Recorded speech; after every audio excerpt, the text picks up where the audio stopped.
ഈ കാലത്ത് എന്തിനാ വാസ്തു നോക്കുന്നത്? ഈ ഈ ഈ ടെക്നോളജി ഇത്രയും അഡ്വാൻസ് ചെയ്ത് വരുന്ന ഈ ഒരു കാലഘട്ടത്തിൽ, ആർക്കിടെക്ചർ ഇത്രയും പുരോഗമിച്ചിരിക്കുന്ന കാലത്തിൽ, സിവിൽ എഞ്ചിനീയറിംഗ് ഇത്രയും പുരോഗമിച്ചിരിക്കുന്ന കാലത്തിൽ എന്തിനാണ് നമ്മൾ ഈ പ്രാചീനമായിട്ടുള്ള വാസ്തുശാസ്ത്രത്തിനെ നമ്മൾ സ്വീകരിക്കേണ്ട ആവശ്യം എന്നുള്ളതാണ് നമ്മൾ ഇന്ന് ചർച്ച ചെയ്യാൻ പോകുന്നത്. ഹായ്, നമസ്കാരം. വാസ്തുഗ്രഹത്തിൻ്റെ മറ്റൊരു പ്രധാന അധ്യായത്തിലേക്ക് വീണ്ടും സ്വാഗതം.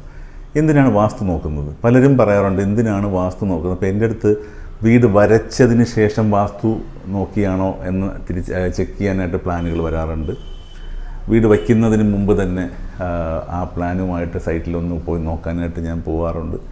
ചില സമയങ്ങളിൽ വാസ്തുപ്രകാരം പ്ലാൻ ഡിസൈൻ ചെയ്യാനായിട്ട് പറയുന്ന അവസ്ഥയിൽ നമ്മൾ വീട് സ്ഥലം പോയി കണ്ടിട്ട് പ്ലാൻ ഡിസൈൻ ചെയ്യുന്ന അവസ്ഥയുണ്ട്. ഇനി പ്ലോട്ട് സെലക്ട് ചെയ്യാൻ വേണ്ടിയിട്ട് നമ്മൾ വാസ്തു പോയി നോക്കാറുണ്ട്. എന്തിനാണ് വാസ്തു നോക്കുന്നത് എന്നുള്ളതിൻ്റെ ഒരു ചോദ്യമാണ് ഇപ്പോൾ മുന്നിൽ വയ്ക്കുന്നത്. കാര്യം ടെക്നോളജിയാണ് ഇപ്പം എല്ലാം. ഇപ്പം ഞാൻ ചില കാര്യങ്ങൾ പറയാറുണ്ട്. ഇപ്പോൾ നമ്മൾ വാസ്തുവിൽ എല്ലാം എഴുതപ്പെട്ടിട്ടുണ്ടോ? ഇപ്പോൾ ഉദാഹരണം പറയുകയാണെങ്കിൽ, വാസ്തുവിൽ നമുക്കിപ്പോൾ ടോയ്ലറ്റ് എന്ന് പറയുന്ന കാര്യം വീട്ടിനുള്ളിൽ പണ്ടില്ല. അപ്പോൾ അതുകൊണ്ട് അന്നത്തെ വാസ്തുശാസ്ത്രത്തിൻ്റെ നിയമങ്ങളിലൊന്നും ടോയ്ലറ്റിൻ്റെ സ്ഥാനങ്ങൾ വീടിനുള്ളിലില്ല എന്ന് വെച്ചിട്ട് നമുക്കിപ്പോൾ ടോയ്ലറ്റ് ചെയ്യാതിരിക്കാൻ പറ്റുമോ? അപ്പോൾ അവിടെയാണ് ഈ ക്വസ്റ്റ്യൻ. ഈ ടോയ്ലറ്റ് അങ്ങനെയാണെങ്കിൽ ടോയ്ലറ്റ് എവിടെയാണ് നമ്മൾ പൊസിഷൻ ചെയ്യുന്നതിന് കൃത്യമായ നിർവചനങ്ങൾ നമ്മൾ പല തരത്തിൽ പല ആചാര്യന്മാരും ഗവേഷണങ്ങൾ നടത്തുകയും ഇപ്പം നമ്മളെല്ലാം ഫോളോ ചെയ്യുന്ന ചില കോൺസെപ്റ്റുകളുണ്ട്. അപ്പോൾ വടക്ക് പടിഞ്ഞാറേ ഭാഗം എന്ന് ടോയ്ലറ്റിന് വേണ്ടി നിർവചിക്കുന്നത് അതുകൊണ്ടാണ്. അപ്പം നമ്മൾ അതിന് ഓരോന്ന് വൈപ്പിംഗ് ഔട്ട്, അത് പുറത്തേക്ക് പോകുന്നതെല്ലാം വായുകോണിൽ എന്നുള്ള കോൺസെപ്റ്റിലാണ് നമ്മൾ വായുകോൺ അല്ലെങ്കിൽ നോർത്ത് വെസ്റ്റ് ഭാഗം നമ്മൾ വായുകോണം എന്നല്ല, കോൺ ഒഴിവാക്കിയിട്ട് വേണം നമ്മൾ ബാത്റൂം സാധാരണ ചെയ്യാറ്. വായുഖണ്ഡത്തിലേക്ക് നമ്മൾ ഇത്തരം എലിമെൻസിനെ കൊണ്ടുപോകുന്നു. ഇനി വേറൊരു പുതിയൊരു ഉദാഹരണം പറയും. ഇപ്പോൾ ഭയങ്കര കോമൺ ആയിട്ടുള്ളൊരു കാര്യമാണ് ഈ സ്റ്റീൽ ഡോർ, സ്റ്റീൽ വിൻഡോ. ഇപ്പോൾ ഈ സ്റ്റീൽ ഡോറും സ്റ്റീൽ വിൻഡോയൊന്നും വാസ്തുവിൽ എങ്ങും പറഞ്ഞിട്ടില്ലാത്തത് കൊണ്ട് സ്റ്റീൽ ഡോറും സ്റ്റീൽ വിൻഡോയും വാസ്തുവിരുദ്ധമാണെന്ന് അർത്ഥമുണ്ടോ? അതാണ് നമ്മൾ ഈ കാഴ്ചപ്പാടാണ് ഇതിനകത്തുള്ള വിഷയം. നമ്മളൊരിക്കലും പുതിയൊരു കാര്യത്തിനെ വാസ്തുവിൽ റെഫറൻസിലേക്ക് നോക്കി പോകേണ്ട കാര്യമൊന്നുമില്ല. ഇപ്പോൾ വാഷിംഗ് മെഷീൻ വാസ്തുവിലില്ലാത്തൊരു കാര്യമാണ്. അപ്പോൾ വാഷിംഗ് മെഷീൻ എവിടെ വയ്ക്കണമെന്ന് ചോദിച്ചാൽ, വാഷിംഗ് മെഷീൻ അതിരിക്കേണ്ടതായിട്ടുള്ള അത് ഈ പഞ്ചഭൂതങ്ങളിൽ നമുക്ക് വാഷിംഗ് മെഷീൻ എന്ത് എലിമെൻറ്റിനെയാണ് കൂടുതൽ പ്രതിനിധീകരിക്കുന്നത് ആ എലിമെൻറ്റിൻ്റെ സ്ഥാനത്തേക്ക് കൊണ്ടുപോവുക, അതിനെ എൻഹാൻസ് ചെയ്യുക എന്നുള്ളതാണ് നമ്മൾ സാധാരണ ചെയ്യാറ്.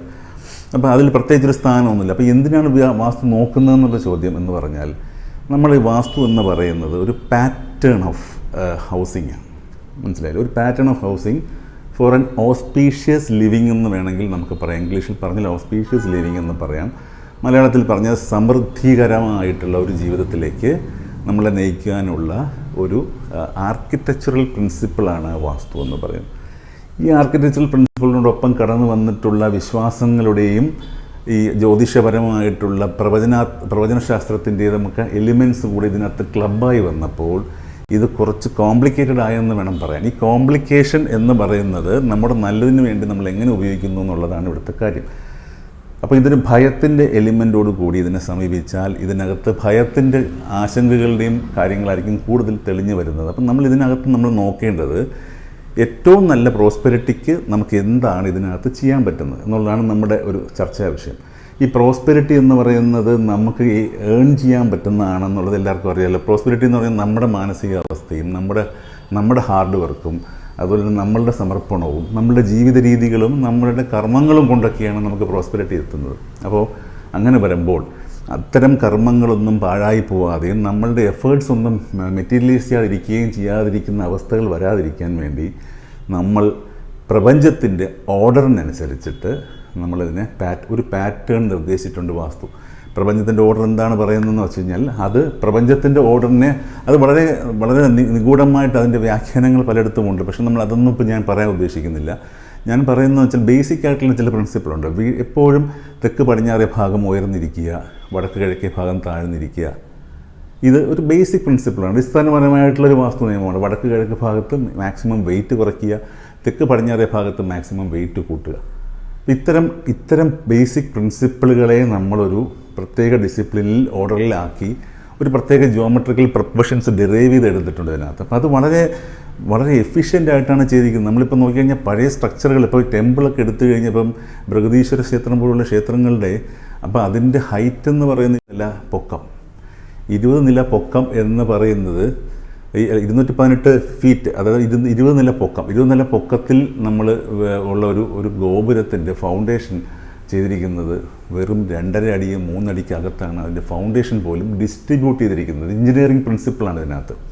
അപ്പോൾ 218 അടി ഹൈറ്റുള്ള ഒരു ബിൽഡിങ്ങിന്, ഒരു ഗോപുരത്തിന് ആ ഒരു ഫൗണ്ടേഷൻ 2.5 അടിയിൽ 3, ഇതൊരു എഞ്ചിനീയറിംഗ് പ്രിൻസിപ്പിളാണ് ശരിക്കും പറഞ്ഞാൽ. ഇത് വാസ്തുശാസ്ത്രം എഞ്ചിനീയറിംഗ് പരമായിട്ടാണ് കാര്യങ്ങളെ കണ്ടിട്ടുള്ളത്. അപ്പം നമ്മൾ അതിനെ മനസ്സിലാക്കാനുള്ളതെന്ന് വെച്ച് കഴിഞ്ഞാൽ ഇതിനെ ടോട്ടലി ഒരു വിശ്വാസത്തിൻ്റെ ഒരു ഇതിലേക്ക് മാത്രം കൊണ്ടിട്ടിട്ട് നമ്മൾ പലരും ഇതിനകത്ത് ആഡ് ചെയ്യുന്നുണ്ട്.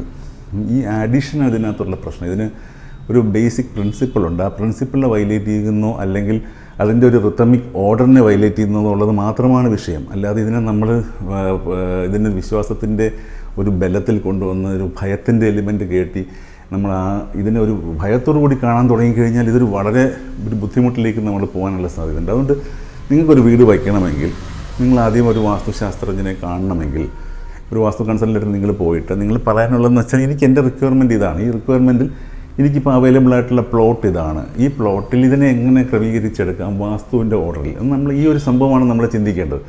അതിനപ്പുറത്തേക്ക് എൻ്റെ പ്ലോട്ട്, ഈ പ്ലോട്ട് എനിക്ക് പറ്റുമോ, ഈ പ്ലോട്ടിൽ വീട് വയ്ക്കാൻ പറ്റുമോ, ഇങ്ങനെയൊക്കെ ചോദിക്കുന്ന ആൾക്കാരുണ്ട്. നമുക്ക് ഈ പ്ലോട്ടേ ഉള്ളൂ, ഒരു തരത്തിലും വേറൊരു പ്ലോട്ട് അച്ചീവ് ചെയ്യാൻ പറ്റുന്ന അല്ലെങ്കിൽ അക്യൂർ ചെയ്യാൻ പറ്റുന്ന ഒരു ആളായിരിക്കില്ല ചിലപ്പോൾ. ആ ആളിനോട് നമ്മൾ പറയുന്നത് നിങ്ങൾ ഈ പ്ലോട്ടിൽ വീടേ വയ്ക്കരുത് എന്ന് പറയുന്നതിനകത്ത് യാതൊരു അർത്ഥവുമില്ല. നമ്മളതിനെ വാസ്തു പ്രിൻസിപ്പളിനെ എത്രമാത്രം അതിനകത്ത് കൊണ്ടുവരാൻ പറ്റും എന്നുള്ളതാണ് ഒരു വാസ്തു കൺസൾട്ടൻ്റ് എഫിഷ്യൻസി ആയിട്ട് ഞാൻ കാണുന്നത്. അപ്പം ഞാൻ ചെയ്യുന്നതും ബിൽഡിങ്ങൊക്കെ അങ്ങനെയാണ് ചെയ്യുന്നത്. അതായത് നമുക്ക് ഡിസൈൻ ചെയ്യാൻ വരുന്ന ഒരിക്കലും ഞാൻ ആ പ്ലോട്ടിൽ വീട് വയ്ക്കരുത്, ഈ ആൾക്ക് വേറൊരു പ്ലോട്ട് ഉണ്ട്, കമ്പാരിറ്റീവ്ലി ബെറ്റർ ഓപ്ഷൻ ആണെങ്കിൽ നമ്മൾ നിർദ്ദേശിക്കാറുണ്ട്. പക്ഷേ ഇല്ലാത്തടത്തോളം കാലം നമ്മൾ അതിനകത്ത് വാസ്തു തത്വങ്ങളെ എത്രമാത്രം എങ്ങനെ പ്രയോജനപ്പെടുത്തിയെടുക്കാം എന്നാണ് നോക്കുന്നത്. ഇത്രയും പറഞ്ഞുകൊണ്ട് ഈ വീഡിയോ അവസാനിപ്പിക്കുന്നത്. മറ്റൊരു നല്ല വീഡിയോയുമായി നിങ്ങളിൽ എത്തുന്നവരെ നന്ദി, നമസ്കാരം.